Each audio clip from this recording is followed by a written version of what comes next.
لا الہ الا اللہ پڑھ لا الہ الا اللہ۔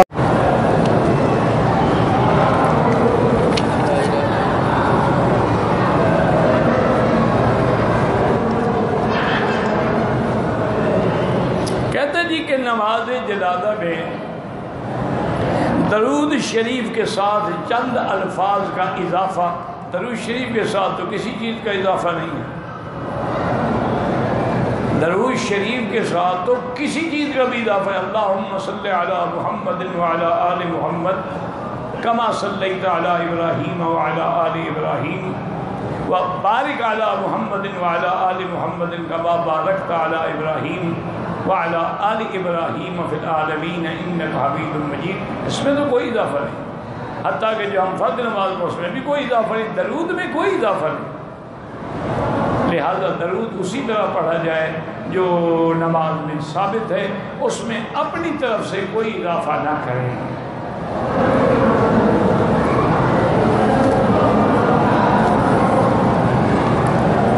اور احناف کے نزدیک تو پہلی تکبیر کے بعد ثنا ہے، یعنی سبحانک اللہم وبحمدک، اور دوسری تکبیر کے بعد درود ہے، اور تیسری تکبیر کے بعد دعا ہے، اور چوتھی تکبیر کے بعد سلام ہے۔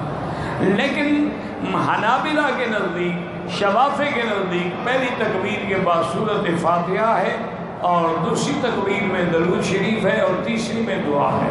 چونکہ ان کے نزدیک فاتحہ کے بغیر نماز نہیں ہوتی، تو لہٰذا وہ کہتے ہیں جنازہ بھی چونکہ فاتحہ ہے نماز ہے، اس لیے اس میں وہ فاتحہ پڑھتے ہیں۔ امام حنیفہ فرماتے ہیں کہ جنازہ جو ہے یہ کیسی نماز ہے کہ جس میں نہ رکوع ہے نہ سجود ہے، یہ تو ہے ہی دعا، اس کا کیا تعلق ہے نماز سے؟ یہ تو نماز کی شکل ہے، حکم ہے کہ فرض کفایہ ہے۔ تو اس لیے ان کے نزدیک، اور ان کے پاس بھی موطا امام محمد میں ایک حدیث ہے حضرت ابی ہریرہ کی روایت سے کہ پہلی تکبیر کے بعد ثنا ہے، کیونکہ دعا کا طریقہ یہی ہوتا ہے کہ دعا میں پہلے اللہ کی ثنا کرو اور اس کے بعد درود پڑھو، پھر اللہ کے آگے درخواست رکھو، تو اس کے بعد جو ہے دعا ہے۔ لیکن بہرحال کسی پر کبھی بھی اعتراض نہ کیا کرو، کیونکہ تمام ائمہ اربعہ جو ہیں رحمۃ اللہ علیہم اجمعین وہ حق پہ ہیں، اور مذہب کا معنی فرقہ بندی نہیں ہوتی، مذہب کا معنی راستہ ہے، یاد رکھیں مذہب معنی راستہ، یعنی یہ راستہ ہے دین کی طرف چلنے کا۔ اب جیسے آپ حرم میں ہیں، اگر کوئی آدمی باب السلام سے داخل ہو وہ بھی کعبے میں داخل ہوگا، باب العمرہ سے داخل ہو وہ بھی کعبے میں داخل ہوگا، مقصد سب کا کعبہ ہے۔ تو ائمہ اربعہ جو ہیں ان سب کا مقصد جو ہے وہ اتباع قرآن و سنت ہے۔ باقی اللہ نے سب کو اپنا اپنا فہم عطا فرمایا تھا، تو ہر امام نے اپنے فہم کے مطابق جو قرآن و حدیث سے مسائل مستنبط ہوتے تھے ان کا استنباط فرمایا ہے، اور جو مسائل قرآن و حدیث اجماع میں نہیں تھے ان کے لیے اجتہاد کیا ہے۔ لہذا اللہ سب پہ اپنی کروڑ رحمتیں نازل فرمائے۔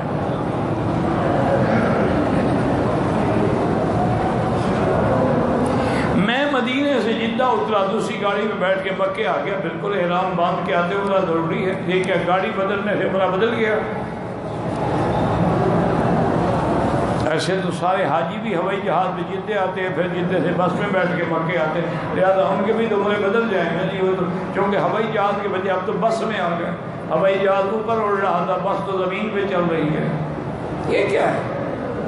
جب بھی آپ نے مکہ مکرمہ آنا ہے تو عمرہ لازم ہے کہ میقات سے بغیر احرام کے آپ نہیں گزر سکتے،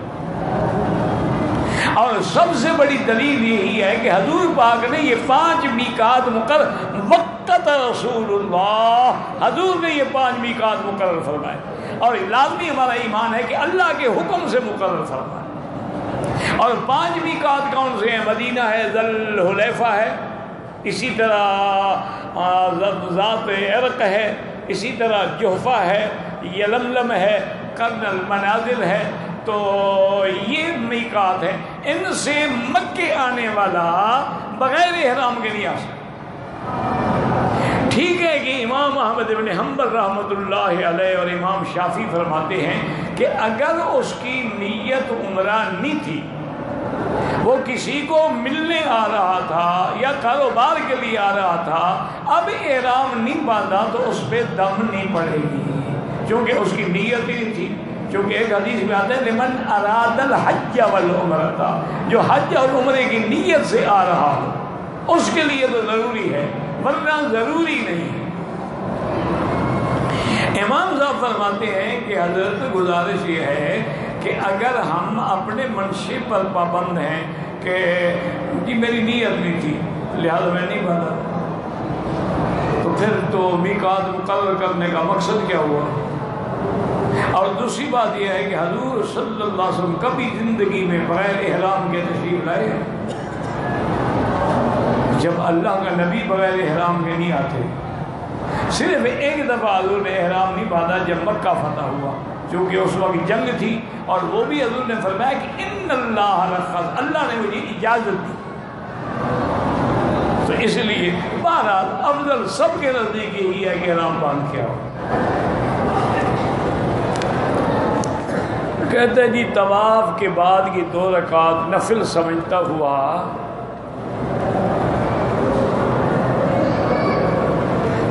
جو بھی ہے، طواف کی نیت تو تھی نا کہ 2 رکعت طواف کے پڑھنا ہو، تم چاہے نفل کا کہتے رہے لیکن کہتے تو نفل طواف کے رہے نا، ورنہ وہ نفل نہیں ہے، واجب ہے، لیکن چونکہ تمہاری نیت میں طواف کی 2 رکعت تھی تو انشاءاللہ ادا ہو گئی۔